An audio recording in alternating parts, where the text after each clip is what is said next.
Number 10, Age of X. There isn't really an exact X-Men team in this reality, but there are the Force Warriors, so I guess we could consider them as an X-Men alternate? In Age of X, we learn of Earth 11326. Here, there was no Professor Xavier to bring mutants together, uniting them.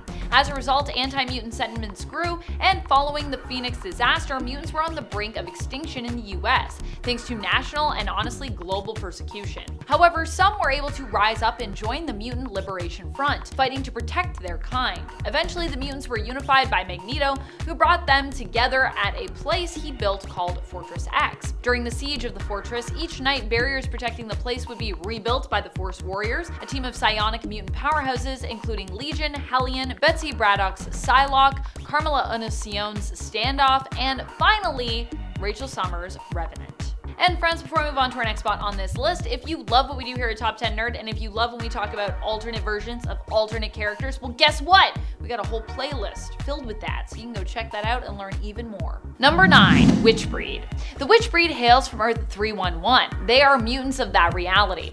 Witchbreed is a term given to anyone who basically kind of has powers in that reality, but while some of these characters are villains, not all of them are bad. In fact, the Witchbreed team is made up of mutants who attempt to help others, who are good, and yet who are mistreated just because of who they are, like them. The Earth 311 reality is known as 1602, named after the year it's set in. The team here is led by Carlos Javier, and members include the Angel, Hal McCoy, Petro's sister Wanda, Scotty is Summer Isle, Roberto Trefusis, and Jean Grey, who is disguised as a boy and going by John Grey. Number 8, Hellions. Okay, so this one isn't technically an alternate version of the X-Men, but they are from the main continuity. But even discounting that, because I have talked about main reality alternate versions of the X-Men in the past and included them on my list, counting them according to my own self-defined parameters for the list, this team also isn't technically a version of the X-Men specifically. They're just a different mutant group in the main continuity. But I love them so much, and they are a mutant team, and they certainly can be scary if you get on their bad side. Hellions is a team that was made up of those mutants that Krakoa didn't quite know what to do with, considering them too troublesome to deal with. As such, Mr. Sinister suggested that they ban these problematic, less stable mutants together, petitioning to have them as his own team that he could then, rehabilitate. Use! Under the leadership of Quanon, who goes by Psylocke, herself considered a somewhat problematic mutant due to her past and her weird connection for many years with Betsy Braddock, who is now Captain Britain. This team is probably one of my favorite mutant teams I have ever read in the comics, and despite them all kind of being scarily unhinged at the start, I came to love every single member of this team by the end of this series. This version of the Hellions includes Wild Child, Orphan Maker, Nanny, John Greycrow, Havoc, and a former member of Emma Frost's Hellions, Empath. Number 7, Naughty X-Men. I don't know, just the idea that this team exists out there in the multiverse kind of scares me. It's not so much that these X-Men were created to be a sexy variant. It's more that they hail from the bizarre world of the Mojoverse. But also, think of the ratings! Initially, I of course thought that Mojo had created them solely for that purpose, but apparently he did not. They were simply an alternate version of the team that auditioned to replace the Earth 616 team after they seemingly died. Even Mojo wasn't feeling it and ordered them to be dumped, likely implying that they should be permanently removed after they auditioned for him.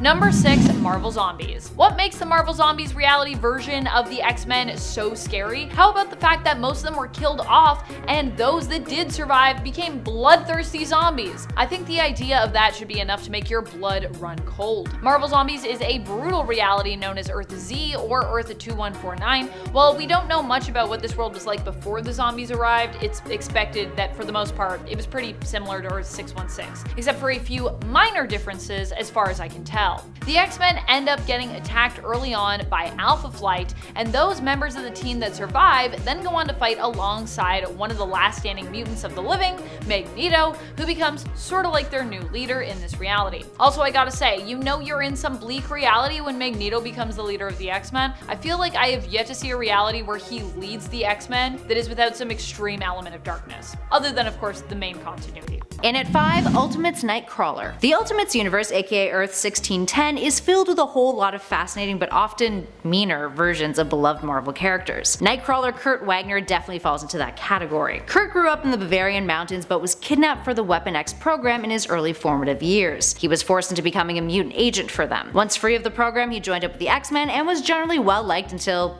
well, he turned out to be a total dick. After he befriended Colossus, the Metal Mutant came out to him telling Kurt that he was gay. Turns out the Ultimates version of Kurt is a bit of a homophobe and was disgusted by Colossus, telling him that he was dead to him. He eventually grew very lonely and then kidnapped his crush, Dazzler, who at the time was dating Angel, all as a scheme to manipulate her to love him instead. The X-Men had to go after him to rescue Dazzler, and Xavier had to put Kurt into a coma in order to rehabilitate him. And at number 4, The Fallen from Earth 1298. We've got another alternative Warren Worthington III on our list, this time from the Mutant X reality. Now on this Earth, Warren has a very different transformation into one of Apocalypse's horsemen. Rather than being Archangel, he became something referred to as the Fallen. No longer did he have his angelic wings. Instead, his skin became incredibly pale and his wings became bat-like, and he was able to breathe fire. Warren, thanks to this transformation, becomes completely conflicted, eventually giving into all of his dark urges, turning against his allies and becoming completely cruel and merciless. It even got to the point that no one trusted him anymore, friend or foe. Moving on to number 3, Charles Xavier from Earth 20329. This Xavier comes from an Earth that's referred to as the steampunk god world, in which the world is ruled by mutant gods. Which seems pretty neat, until this Charles Xavier comes along and he's totally evil and then takes mental control over all of the mutant gods. Xavier was unsatisfied with the gods who ruled over them, so he began to manipulate Storm. He made the gods slaughter millions of innocent people and cause natural disasters like droughts, which made the people of Earth rise up and fight against them, including the version of this Earth's Magneto named Magnus. Together, Xavier and Magnus created the secret island of Utopia, a haven of science and technology for mortals. At some point he reveals the truth, freeing the gods from his control, but later would be killed by Magnus because of it. And at number 2, Nazi X-Men. Here we have an Earth, Earth 597, in which the X-Men are Nazis, all thanks to the Nazis winning World War II. They subsequently took over the world. The X-Men here are called the Reichmen, and consist of Banshee, Storm, Havoc, Psylocke, and Rogue. It is an Earth that appears in Excalibur Weird War 3, Volume 1, Issue 1 from 1990, where the Nazi universe begins to slip into the 616 universe. The Excalibur team end up having to fight against them along with Herr Xavier, a German version of Professor X who resembles Joseph Mengele, one of the real-life Nazi scientists who was known for his cruel experiments on Jewish prisoners in Holocaust camps. Xavier creates mutants through horrible genetic experiments, including the Reichmen, so fits the bill. And finally, in at number 1, Sublime Beast. This version of Hank McCoy comes from Earth 15104, and he's a drug addict, among other things. From the mind of Grant Morrison, this alternate reality is from the writer's Here Comes Tomorrow story arc, in which we get to see a glimpse of a future timeline version of the X-Men. It's a post-apocalyptic world in which Scott Summers has abandoned his role as the leader of the X-Men, leaving Hank to take over, who ends up creating an army of cloned Nightcrawlers in order to take over the world. Hank's having some major trouble keeping things together, and he became incredibly stressed out, so he starts using a drug for mutants called Kick. Being vulnerable, he becomes the new host for Sublime, and wages a war against humanity. That's where the Nightcrawler clones come in. They're called the Crawlers. And in the process, he ends up completely destroying the Xavier Institute. 150 years later, he's still at it, wanting to completely wipe out other species that were not mutants. He manages to find the Phoenix Egg, and resurrects Jean Grey, aka Phoenix, who, seeing him as Beast rather than Sublime, acts as his minion, exterminating races in his name. He takes some of her DNA and duplicates her powers for himself, which then prompts Jean to remember who she is and purge Sublime from Hank's body. And at number 10, Mutant X Storm. Mutant X Storm is a mutant vampire. She goes by the name Bloodstorm. Classic. After being captured by Dracula, who wanted her as one of his brides, Storm is turned into a vampire. She gets her revenge though, aiding the X-Men in defeating Dracula, although she felt it was only right for her to leave the team now that she was infected with vampirism. Vampirism? Vampirism. And you know, bloodlust and what have you. Kinda would be problematic if you're trying to work on a team and you just keep trying to bite your peers. Imagine that wouldn't go over well. Later on, she would cross paths with Gambit, who pleaded with her to turn him into a vampire. So she agreed and she sired him, something that he would later resent her for in the long run. Moving on to number 9, Dark Claw. Dark Claw is the amalgamation of Batman and Wolverine from the Amalgam universe. So why is he scary and not just like totally freaking awesome? Well, just look at him. Debuting back in 1966, 616, this character was a meta-mutant detective whose origin story is a combination between the two iconic characters' own beginnings. Logan Wayne witnessed his parents' murders as a child. When he grew up, he would join the Air Force and eventually was transferred to the Weapon X program. This is where he gains his Wolverine abilities, his adamantium-laced skeleton, and a supercharged increase in strength. Deemed a failure by those conducting the Weapon X program, he ended up going back home to New Gotham City and became Darkclaw, roaming the streets as a vigilante fighting crime. And at number 8, Storm Phoenix. Coming at you from What If Volume 2 Issue 79, this alternate version of Storm is a version that had the power of the Phoenix rather than Jean Grey. The Phoenix Force possesses her after a mission in space with the X-Men. When she comes back to Earth, she ends up creating a worldwide organization to protect the environment. Seems noble, right? But, you know, she takes it a little too far. Instead of it just being a regular altruistic organization, Storm openly harms those opposed to her ideals, suspending them in animation up in the Earth's atmosphere, which you gotta admit is actually kind of a funny way to, you know, be like, you to somebody. Suspend you up in the air. She ends up freezing an entire community after they violate an anti-hunting agreement. Eventually Storm Phoenix is defeated thanks to Kitty Pryde phasing into her original body. But all in all, things could have escalated to much darker territory if she hadn't been stopped when she was. Moving on to number 7, the Red Queen. This alternate version of Jean Grey hails from Earth 9575. An alternate reality that's first seen in X-Men issue 5 from 1995. This Jean has been depowered thanks to previous crimes she's committed, and it's a little unclear as to whether or not she had access to the Phoenix Force in the past. Now, having been banished from her own Earth, Earth 998, she decides to reinvent herself by pretending to be a reincarnated version of Queen Madeline Pryor, her clone. From here, she embarks on a quest to become the Queen of Britain and eventually conquer the rest of the planet. And she had a plan to do it and restore her powers by finding various different iterations of Nate Grey from across the multiverse. She would essentially lure them onto her Earth, use them, drain them of their abilities until they died, and then, you know, just grab another one and use him. Eventually she tries this trick on the 616 Nate Grey, who ends up breaking free from her powers, which results in her draining all of the life force of the other Nate Greys in an attempt to defeat the 616 Nate. But eventually Nate creates a sun around her and burns her alive. And fun fact, later on in the 616 continuity, Madeline Pryor would actually begin using the alias of Red Queen, funny enough. She's like, I'm inspired. Moving on to number 6, Age of Apocalypse Colossus. Colossus of Earth 295 from the Age of Apocalypse Earth is not only frightening, but absolutely tragic. During the Age of Apocalypse event, he was forced out of retirement for a second time. The first was after he was so severely injured that he couldn't transform back into his human form, and was only kept together by Magneto's metal manipulation. The second time, though, that he came out of retirement was thanks to him needing to go on a very important mission to combat Apocalypse for Magneto. He and his wife Shadowcat led a team of mutants to save Colossus' sister, Ileana, who was the only mutant left alive with reality-traveling powers. In the process of rescuing her, he and Shadowcat abandoned their team, leaving them for dead. When he later learned that the reality that Magneto was trying to save with her powers and his plan was one in which Ileana was dead, he went berserk, going on a rampage that caused the deaths of several mutants, including his own wife. He was eventually killed by Gambit as a last resort in trying to control the mutant. Moving on to number 5, Sugar Man. Sugar Man is by no means a good X-Men villain, but he is definitely a terrifying one to take in. First debuting in the Age of Apocalypse timeline, Earth 295, in Generation Next issue 2 in 1995, Sugar Man would manage to sneak his way out of that reality and onto Earth 616, when bombs are blowing the crap out of 295 as a last resort means to be rid of Apocalypse. Sugar Man, aside from being hideous and offensive to the eyes, is an expert biologist and geneticist. He has 4 arms, superhuman strength, razor-sharp teeth and claws, an indefinitely long bioelectric tongue, ew, an enhanced sense of smell, and has the ability to alter his body mass and size, which is actually how he sneaked his way over to 616, by hiding in Colossus' boot of all places. He's responsible for a handful of deaths on Earth 295, and when he arrives on 616, he ends up forcibly enslaving hundreds of mutants for the magistrates. Not the reason why he really ends up on this list. Just look at him. From scary looks to scary intentions, moving on to number 4, we have the Reavers. The Reavers are a team of criminal cyborgs who first debuted in Uncanny X-Men issue 229 back in May of 1988, created by Chris Claremont and Mark Silvestri. The Reavers, led by a man named Donald Pierce, are dedicated to the destruction of mutants, and specifically the destruction of Wolverine. Initially, they were a gang of looters who operated in Australia, but began to branch out when they used the mutant gateway to teleport across the globe in order to pull off more sophisticated robberies. The X-Men stopped them, with only a handful of the Reavers escaping that first encounter, later reassembling under Pierce, who takes takes the team into a more militarized direction, using them as an assassination squadron of sorts bent on taking vengeance on the X-Men. They've done some pretty messed up stuff over the years, including capturing Wolverine, torturing him, and crucifying him. They're an extremist team bent on eliminating mutant kind, humans who have become cyborgs as part of the cause.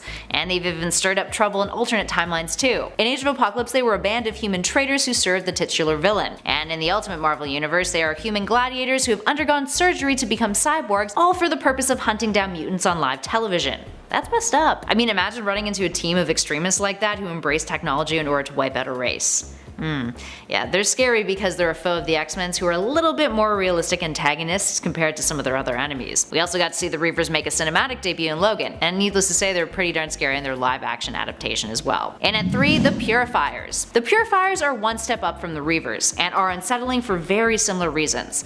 They're a paramilitary and terrorist organization, also created by Chris Claremont, that debuted in Marvel graphic novel issue 5, X-Men God Loves, Man Kills. And they are led by none other than Reverend William Stryker, who is their founder. So their whole shtick is that they're Christian fundamentalists who believe that they are fighting a holy war against mutants. They see mutants as the children of the devil and therefore need to be exterminated. In their first appearance, they abducted Charles Xavier and several members of the X-Men team, killed mutant children, fought against Magneto, and almost executed Kitty Pryde. Luckily for her, one of Stryker's guards grew horrified with his actions and shot Stryker, resulting in Kitty getting away and Stryker being sent to prison. That wasn't the last of them though. Even after Stryker no longer led the group, other successors took over the leadership mantle, including his own son Jason Stryker. Later on, the Purifiers got their hands on Warren Worthington III's wings and used blood from them, extracted Apocalypse's techno-organic strain inside of them in order to graft it and then give to the Purifiers, giving them their own wings, a specific subgroup that would be called the Choir, whose whole MO was to, I quote, strike down Satan's spawn with God's own might. Archangel would later massacre all of the Choir minus 3 members. And at number 2, Mr. Sinister. Mr. Sinister is one of the most notorious X-Men villains. Sinister, aka Nathaniel Essex, first debuted as the employer of the assassin group the Marauders, mentioned in the Uncanny X-Men issue 212 in 1986, but first seen in the Uncanny X-Men issue 221, almost a whole year later. Not only is his aesthetic unsettling, but he's also capable of some really terrifying stuff. He's telepathic, telekinetic, has superhuman strength, durability, and longevity, can create concussive energy projections, and, potentially scariest of all, can manipulate his body on a molecular level. Born in 1859, he was obsessed with Darwin's theories and was considered an unorthodox biologist, conducting immoral experiments that would make him an outcast amongst his peers. He even dug up his dead firstborn child to experiment on it. After awakening Apocalypse, the villain would painfully transform him into an ageless being, with Essex taking on the name Sinister, which was the last thing that his wife called him on her deathbed. It's a wee bit masochistic, isn't it? And finally, in our number 1 spot, the Phoenix Force. One of the most terrifying foes that the X-Men have ever faced off against is the Phoenix Force, an entity that is an immortal and immutable manifestation of the universal force of life and passion, born of the void between states of being,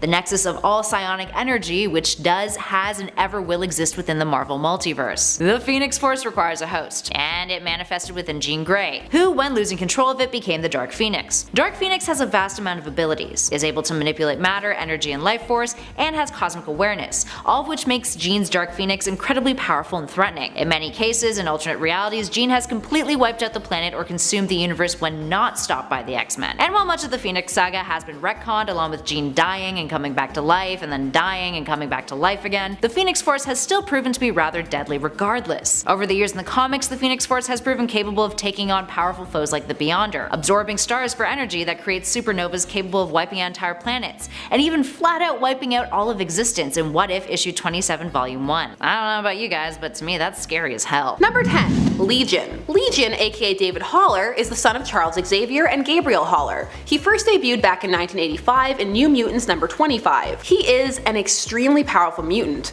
Legion has a whole host of abilities, too many to name almost. Chief amongst them, telepathy, telekinesis, pyrokinesis, reality warping, and so much more. The only thing, David's not really fully in control of his powers. And a mega level mutant, when his powers first manifested, it was during a terrorist situation, and he actually ended up absorbing the mind of the lead terrorist, Jamail Tarami, which led to his mind splintering and him developing multiple personalities, each of whom controlled a different aspect of his powers. Legion started off as a villain of the X-Men, as he was quickly possessed by the Shadow King, as he was rendered catatonic shortly after his first true manifestation of power. David is also responsible for the Age of Apocalypse timeline, when he went back in time attempting to kill Magneto but killed his father instead, creating that horrifying branch of reality. Part of what made Legion so dangerous was his insanity and unpredictability as a result. However, over the years, David has metamorphosized into somewhat of a hero and has gained more control over his powers, partially through training and partially through tech. However, with a character like Legion, there's always the potential that his grip on his personalities could slip, and he could find himself a menace to the X-Men and the world once more. Also, watch Legion on FX, it's great.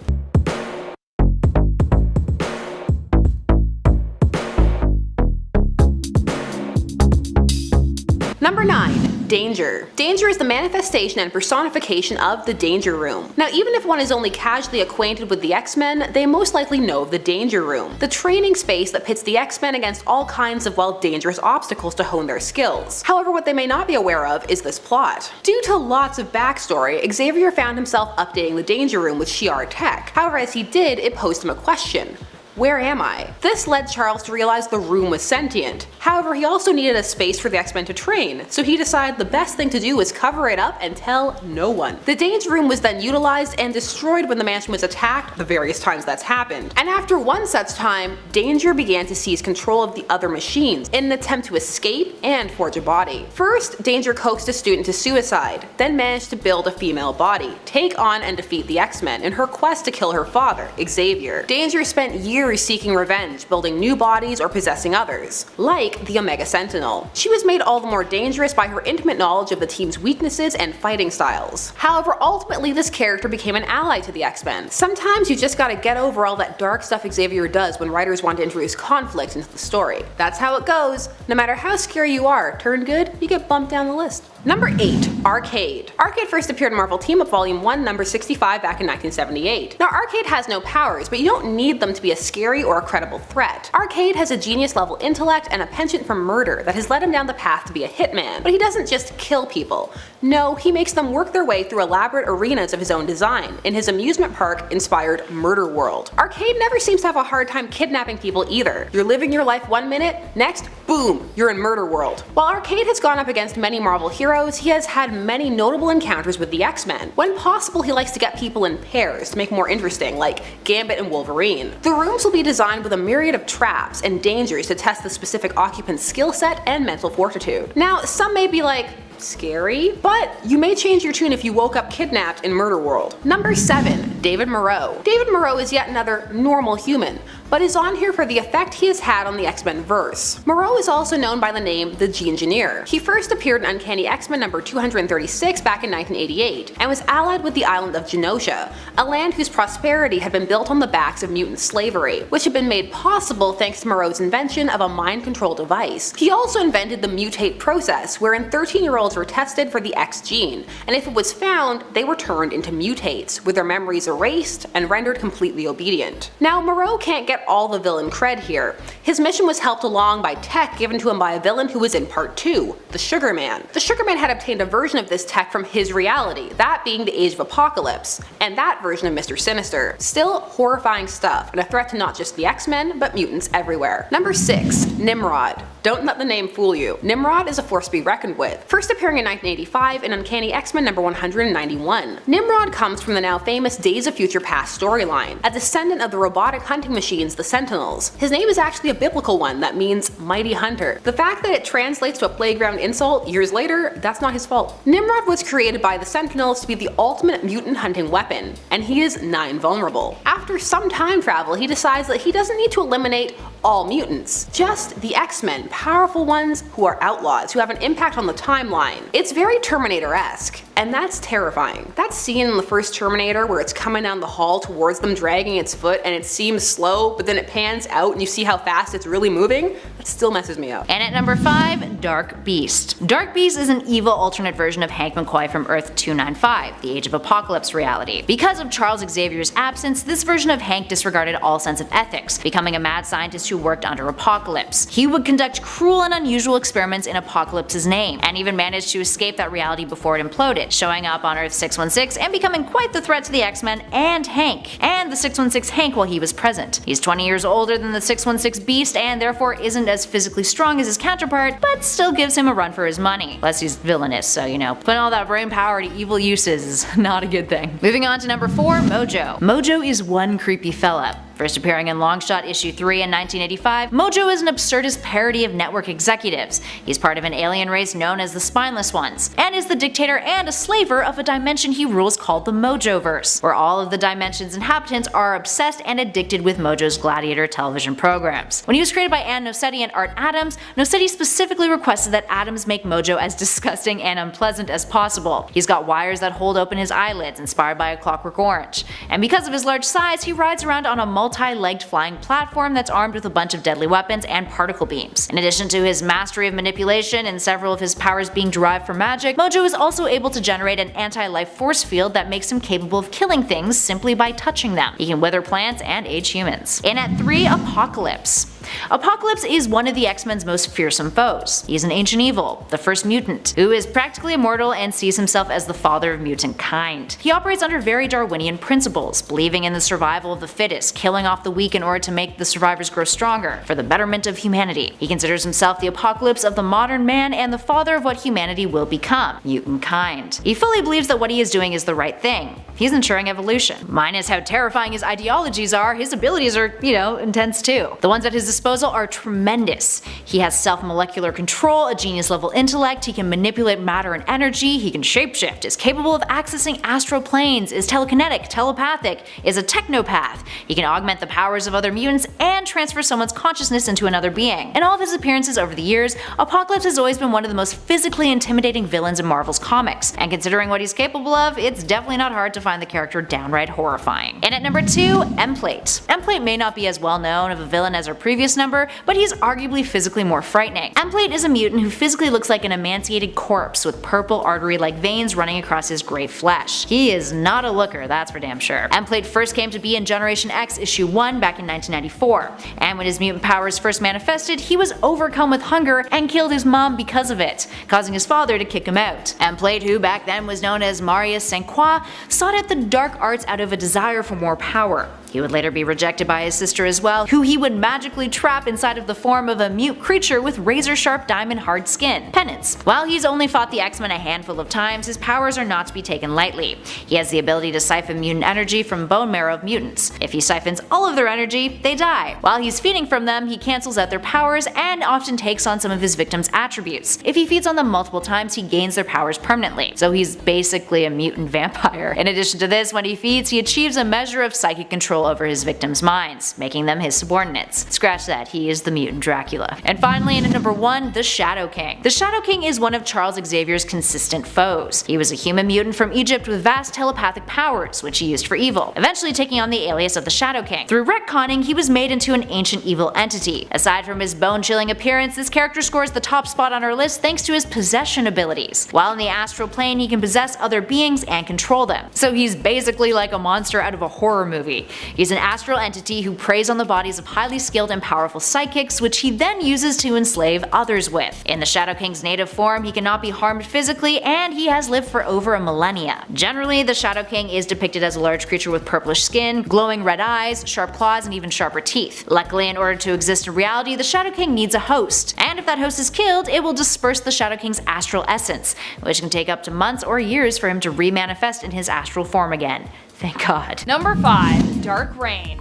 During the Dark Reign event, we didn't just have a Dark Avengers team. We also had a Dark X-Men team as well. Dark Reign was an event that happened in 2009. It followed Secret Invasion. After Norman Osborn was broadcast on live television taking up the threat of the Skrull Queen, Varanki, who led the Skrull invasion of Earth, Norman was celebrated as a hero. Surprised? I know. He was made the head of the organization created to replace S.H.I.E.L.D., which at this time was fully debunked. Norman named his organization Hammer and created his own Dark Avengers team. As with his Dark Avengers team, the Dark X-Men team members were also selected by Osborn. For the most part, anyway. The team included Mystique, Emma Frost, who was Black Queen at the time, Namor, Dawkins Wolverine, Mimic, Omega, Cloak, and Dagger, who have both been, I think, disputed mutants in the past, and the alternate version of Hank McCoy known as Dark Beast, who hails from the Age of Apocalypse reality. Number 4. New Dark X-Men. Madeline Pryor leads this new team of Dark X-Men. The team was put together by her when she felt compelled to take action. As Madeline says to Havoc in issue number 1 of Dark X-Men, "You should know by now that I'll wage war against anyone if I think it's just." Donning her new Crown of Mercy. Yep, Maddie gets her own team of X-Men in the second volume of Dark X-Men, which began just this year in 2023. As of issue number 2, the team has grown to include Havoc, Gambit, Maggot, Azazel, Monet's brother Marius St. Croix as M-Plate, New Mutant Feint from Children of the Atom, where she was formerly introduced as Gimmick, and Zero, who actually possesses Wolverine's android clone, Albert. What a weird, wacky series. I really need to add this one to my reading list. Sounds great to me. Number 3. Gamma Earth. The fate of the X-Men here was tragic, hence why I'm including them here on my list. They hail from the reality we get a glimpse into in Donny Cates and Ryan Ottley's Hulk series from 2021, and it's issue number 5. Here we get to see what a future world is like after it has been fully gamma irradiated thanks to gamma bombs that went off the world over. This is because in this reality, Banner was able to test the bomb, not needing to actually save Rick Jones. As such, the bomb testing continued to the point that the weapon was perfected, handed over to the US military. They used it to do things like wipe out all mutants, considering them a threat. Yikes. Number 2. Reichsmen. The Reichsmen come from a world where Germany and Axis won during World War II. They made their first appearance in Excalibur Weird War 3, issue number 1, and they are about as weird and disturbing as you would imagine them to be. This reality, Earth 597, is also home to the disturbing alternate version of the Excalibur team known as the Lightning Force. The Reichsmen are led by Herr Moira McTaggart, Reich's Minister of Genetics, with the team including alternate versions of Havoc, Psylocke, Rogue, Storm, and Banshee. Number 1. Days of Future Past. This X-Men team did not fare so well, so they literally reached back into the past to get help so that their future could be prevented from ever coming to pass. In this reality, known as Days of Future Past, named after the story it appears in, or as designated reality number Earth 811, mutants end up being hunted down by Sentinels who take over. Not only are the X-Men almost all gone or dead or otherwise locked up and contained for being mutants,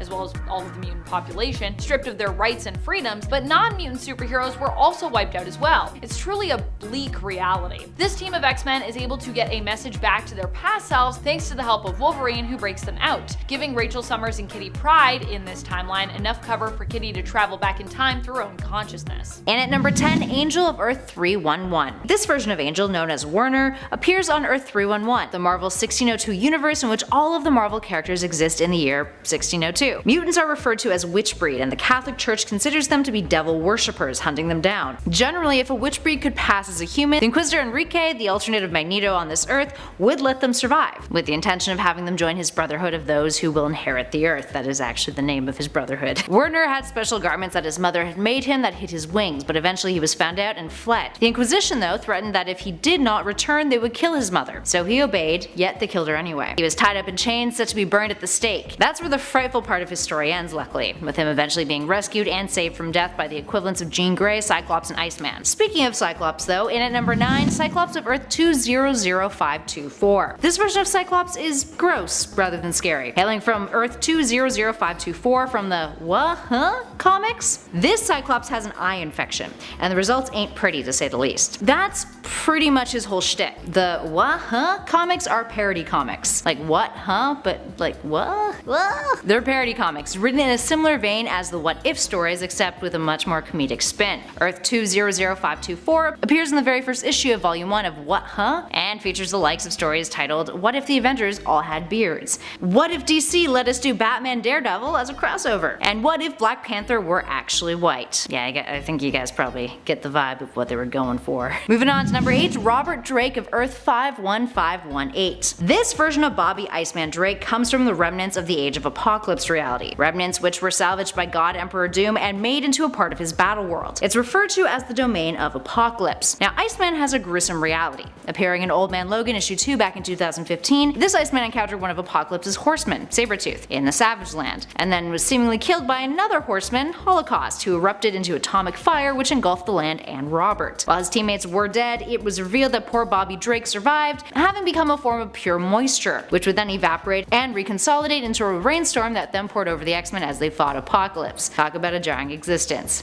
He's also a much cruder looking version of the character than we're normally used to. And at 7, Ruins Kitty Pryde. Ruins is one of the most depressing series in the Marvel multiverse. It's tragic as hell, and most of our favorite characters have suffered from terrible fates in this timeline. Ruins takes place on Earth 9591, a place in which all mutants had horrible side effects with their powers. We actually mentioned the version of Professor X on our last part. He became the US president who would then hold mutants in a Texan prison, ordering for them to be experimented on and disfigured for their own good. Kitty Pryde is one of those mutants. She's imprisoned and, in an attempt to escape, uses her phasing powers, but that does not go as planned. Instead, when she's phasing, she gets stuck halfway through a door, causing her to lose 3 feet of her intestines in the process. We never see her die on panel, but it's assumed that, losing a whole 3 out of the 20 feet of intestines that one has inside their body surely wouldn't have the greatest of side effects. There's some science facts for you. We have 20 feet of intestines inside of our bodies. And at number 6, Helverine. Helverine is actually a character who appears on Earth 616. He comes to be after Wolverine's soul was dragged to hell and an unnamed demon decides to take over his body. His whole mission is to ruin everything Wolverine likes in his life, including people. Helverine starts his crusade by going after a pastor that Wolverine had just met prior, covering the pastor's body with insects and stabbing him through the chest, then going over to his church, spraying acid all over it and burning it to the ground while the congregation was inside. Yeah, dark, huh? Luckily, he doesn't get very far when he encounters X-23, who manages to defeat him. Despite that, Helverine goes after the X-Men and almost murders Colossus. He's captured by Mystique, and a ritual is performed to bring Wolverine's soul back to his body. Once Wolverine has returned, he and Helverine duke it out inside of his body, and eventually Jean Grey is able to force the demon out and back to hell. And at number 5, Brute from Mutant X.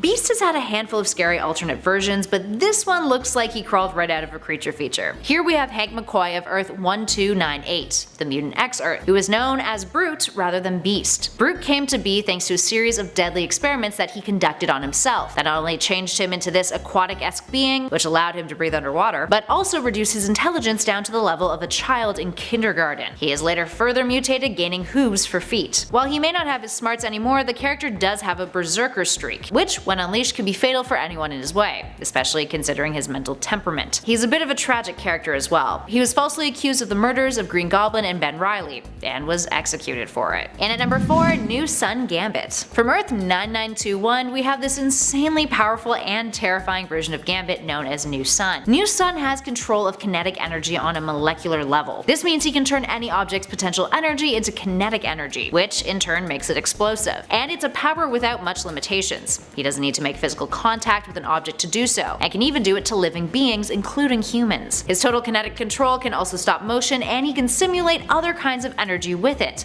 manipulating whatever kinetic energy is present in order to simulate energies like infrared energy, all by molecular agitation. In addition to that, dude can transform himself into an energy wave, which allows him to travel through space and into other dimensions. Plus, he's also killed his reality's Phoenix, which is no easy feat. He dies in Gambit Volume 3, Issue 23 when he's impaled and then explodes, which also causes his world to explode in the process. And at number 3, X-Men Forever Storm. The X-Men Forever Storm is also known as Perfect Storm and resides on Earth 161. She's a clone of the original Storm who was created in order to restore the powers of heroes who were trapped on Genosha. But the clone became unstable, rapidly aged, and during an incident with the Shadow King absorbed the darker, less friendly aspects of his personality, to say the least. She ended up becoming malevolent and ambushed the X-Men team during a mission. She would then kill Wolverine and betray the team entirely, fleeing to Wakanda to seek out T'Challa's protection. T'Challa, who had previously been in a relationship with the regular Storm, believed that she was good, and saw that she was making an effort to help the people of Wakanda, changing the weather, helping the innocent, you name it. But eventually, after the two got married, Storm betrayed him too, letting Killmonger into their quarters, who killed the rest of the royal family and T'Challa, all so she could rule Wakanda. Moving on to number 2, the Age of X Cyclops. This Cyclops hails from Earth 11326, an Earth in which anti-mutant propaganda is on the rise. And and anti-mutant protests eventually lead to the decimation of mutants by the US government. As you can imagine, Cyclops did not fare well in this socio-political climate. Scott operated under the name Basilisk, and after being captured by the government, his eyelids were removed in order to prevent him from having any sort of control over his optic blasts. He was then forced to wear a mask by the prison he was kept in, and was used by Alcatraz as a mutant executioner. Kinda dark. He eventually managed to escape, and managed to save some of the other mutants in the process too, but he's forever haunted by the guilt of what he was forced to do, and the lives of innocent mutants that he ended. And finally, in at number 1, the Ruins Charles Xavier. I feel like anytime Professor X has an alternate that's evil, that particular Earth suffers big time because of it. This version of Charles Xavier comes from 1995's Ruins, one of the most depressing and dark alternate reality stories in the Marvel multiverse. Taking place on Earth 9591, this Charles was elected president of the US rather than creating the X-Men. He ends up becoming corrupted and set out on a political crusade against mutants, despite having Warren Worthington III as one of his security staff, although Warren kept his mutations a secret in general. Xavier creates a prison in Texas for mutants, in which mutants are deformed, experimented on, or tortured as a means of controlling their mutations, something that he states is done for their own good. Yeah, super dark. And at number 10, Holocaust. I mean, his name enough should have you wary. Holocaust first appeared in 1995's X-Men Alpha, and is one of the Horsemen of Apocalypse. Holocaust was initially from the Age of Apocalypse timeline, where he was known as Nemesis, where he was said to be one of Apocalypse's children. Magneto would strip Nemesis of his flesh in a battle, enraged for the deaths that Nemesis had caused. His body was then retrieved by Apocalypse, who gave him to Dark Beast, who managed to capture his spiritual essence and put it inside a near indestructible crystalline exo-armor, a procedure in which Nemesis became Holocaust, or rather, Holocaust was born. This character is particularly terrifying for one specific reason: his abilities. He initially possessed the power to generate highly destructive bionuclear microwave energy blasts, which can be super destructive. And later on, when he became an energy being, he gained the ability to drain the life force from other beings in order to charge his own exoskeleton that acted as a suit of armor for him. He's pretty much physically invulnerable, or at least he was. The character was killed by Hyperion, who cracked open Holocaust's exoskeleton and then absorbed all of his bioenergy into himself by literally inhaling him. So that's a fun way to go. And at number 9, Krakoa. Krakoa is one of the X-Men's earliest villains, having appeared in Giant Size X-Men issue 1 in 1975. There's been 2 versions of Krakoa over the years, with the first being the villainous one. It appeared initially as a small island in the Pacific Ocean that was located near a nuclear bombing test site. The radiation from that test site mutated the island's ecosystem, which altered the island into a hive mind entity in 1945, something that Nick Fury and his Howling Commandos witnessed. They encountered much of the island's intelligence and established a peaceful treaty in exchange for keeping the island's existence a complete secret. Now flash forward to 1975. Krakoa decides it's hungry and it wants to feed on the life force of mutants, because I guess mutants are tastier than humans. It kills a young mutant team and later captures the original iteration of X-Men. This is what causes Professor Xavier to create the second wave of X-Men, the team that consists of Wolverine, Storm, Colossus, Nightcrawler, Thunderbird, Sunfire, and Banshee, all to save the first iteration. Polaris eventually launches Krakoa into outer space, and later it becomes captured by the Stranger. Now this Krakoa is perhaps one of the most physically intimidating entities that the mutant team has ever fought. It is a literal monstrous island. The second version of it though, in case you're wondering, is much more benevolent, having been grown by a member of the Hellfire Club but wanting to redeem itself with the X-Men and become one of them. It ends up becoming a part of the school and even helps the X-Men financially by growing diamonds on a tree that it produces. Man, imagine having a friend who could grow diamonds on trees for you. It's the dream. And at number 8, Sauron. Don't be confused by its name. This is no Middle-earth Sauron. Luckily. Sauron of the Marvel Universe is quite different, despite being evil and having taken the name Sauron after the Lord of the Rings villain. Sauron is the alter ego of Khal Lycos, who has a Jekyll and Hyde relationship of sorts with this humanoid pterodactyl form of his. He's essentially an energy vampire who often lives within the prehistoric jungle known as the Savage Land. First appearing in this form in X-Men issue 60 back in 1969, Sauron was initially meant to be a giant bat-like creature, but back in those times, the comics code authority was still in effect, somewhat. And his creators Roy Thomas and Neil Adams inquired with the organization, who suggested that the character's vampiric traits would be in violation of the code. So instead of going with something that resembled a giant vampire bat, which was banned according to the code, they ended up opting out for a form that looked more like a pterodactyl. Anywho, what can Sauron do aside from look absolutely terrifying? Well, he's got all the superhuman fixings: strength, speed, stamina, durability, and intelligence.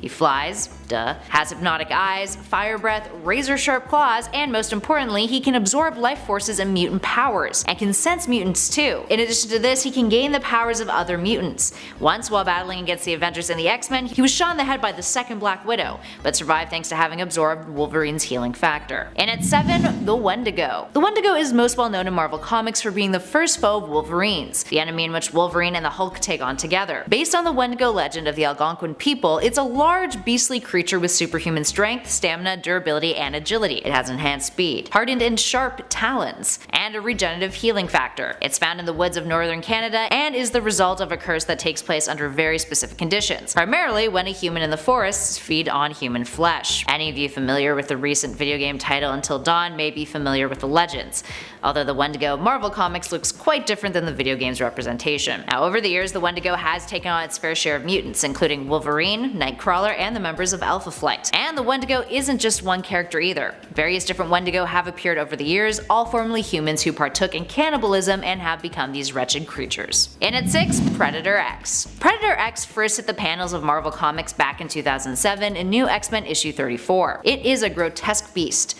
reptile-like, with superhuman strength and speed, sharp claws and teeth, toxic saliva, accelerated hearing, and its body is covered in non-toxic inorganic mercury. That latter bit means it is highly resistant to physical damage and can draw materials in the environment surrounding it to help reform itself. So why is it scary? If you aren't already kind of freaked out by it? Well, it can track mutants on their genetic signature and is pretty much tireless, meaning it can track its prey relentlessly until it succeeds, wearing down its target for as long as necessary. It can run at speeds of 199 kilometers an hour for a total of 19 hours straight before having to slow down. Luckily, its insides are not as durable as its outsides. Wolverine managed to kill it by tearing it apart from the inside out with his claws. But fun fact, it killed one of the villains that we mentioned on our part 1 list, Peeper, who it devoured on the side of a road. It's vicious to say the least. Predator X was created thanks to Stryker, who, prior to dying, requested that a living weapon be made in order to combat the coming of a mutant antichrist, aka Hope Summers. Number 5. Archangel. Warren Worthington III gets to be so high up because of just one impact his villainous turn made on X-Men history, and it's a great storyline. Warren was one of the original X-Men, a founding member from all the way back in X-Men number 1 in 1963. Warren always had a complicated relationship with his mutation, the wings of an angel, or at least it seems that way now.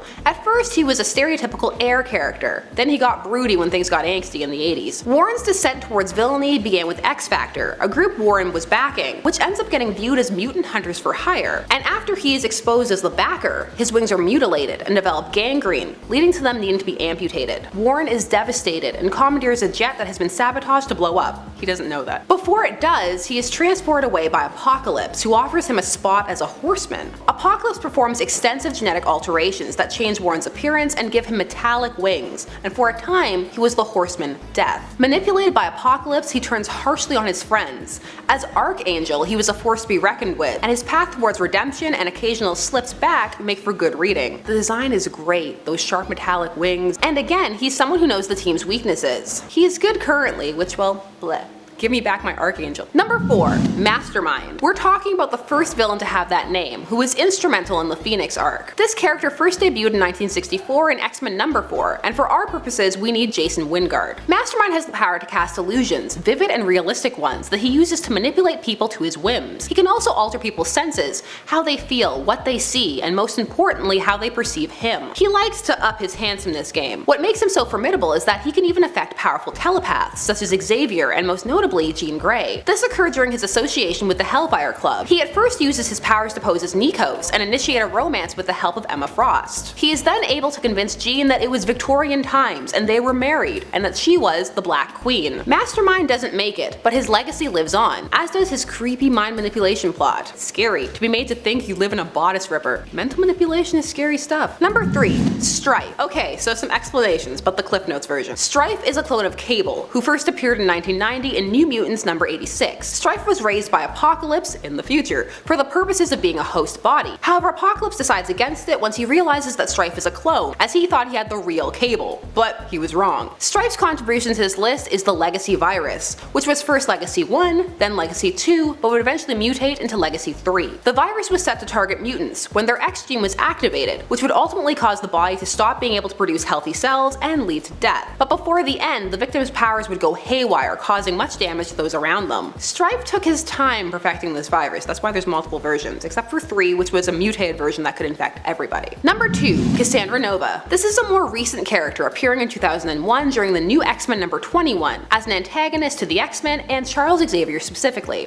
So bear with me because it's gonna get a little zany. Cassandra Nova is Charles Xavier's twin, sorta. But she was conceived without a body, and copied one from Charles in the womb. However, Charles sensed her terrifying thoughts, again in the womb, so he strangled her, and she was stillborn, but her essence survived. Eventually, she was able to build an all-new body. She is Charles's opposite, a dark mirror. Her first act to announce herself to the X-Men was to kill 16 million mutants on Genosha in a mass mutant genocide. As a Mumadrai, Nova was meant to have to wrestle with Charles for control of his body, but thanks to his mutant abilities and hence hers, she could build her own. She has psychic powers compared to Charles, plus telekinesis, phasing ability, the ability to create psionic armor and block attacks, and a hate-on for the X-Men.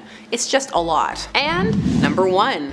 You guys have been waiting for it. You're excited. It's Proteus. Proteus debuted in 1979 in Uncanny X-Men number 125. Proteus was meant to be one of the strongest mutants ever conceived. Born as Kevin McTaggart, he is the son of longtime X-Men ally Moira McTaggart. However, Kevin's powers are so intense they cause him to crave energy to replace what he has expended. In fact, he's actually made of pure energy. His mother had to keep him in containment to protect him and others, but he eventually escaped and put his powers to use, which includes body possession, so he can hop from host to host. He also has psionic energy composition and reality warping abilities that he can actually control. Before he was known as Proteus, he was known simply as Mutant X. So because of the fact that he exists in a pure energy state, the bodies that he hops into, he uses them up pretty quickly, and Proteus normally just burns them out. He could leave before he kills them, but he just doesn't. He also has access to all their memories even after he's left, and has hopped into some of the X-Men's bodies. He's been known to melt buildings, reverse gravity, stretch people into liquid, and more. Basically whatever he can imagine, he can do. He eventually became able to possess multiple individuals at the same time and travel interdimensionally. He's even attempted to bring the astral plane into normal reality. His powers are out of control. The fact that they defeat him at all is a minor miracle each time. Proteus is terrifying in the scope of his power and the fact that really you can't get rid of him. And at number 10, Barnacle. Barnacle was a character who first was introduced in 1999 in X-Men Magneto War issue 1. He's a mutant terrorist who has one of the nastiest powers, moisture solidification. He can initiate a chemical reaction that turns moisture into a solid shell, which he uses for various things. It can contain a person in a constructive turtle-like shell with their own bodily fluids,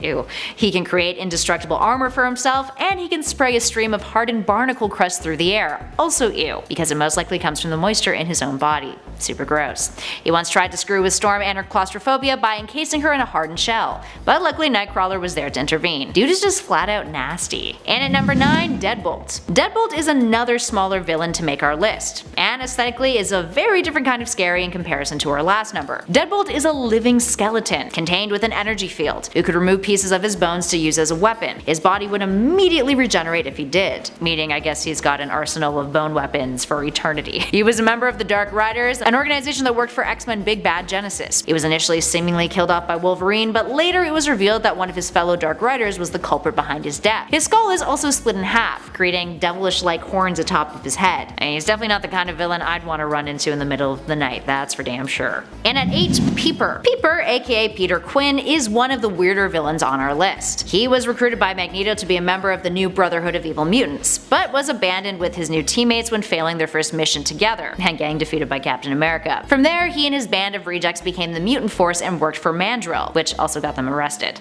Then, after that, Red Skull became their new sponsor. Years later, he would die at the side of a road, being devoured by Predator X while screaming.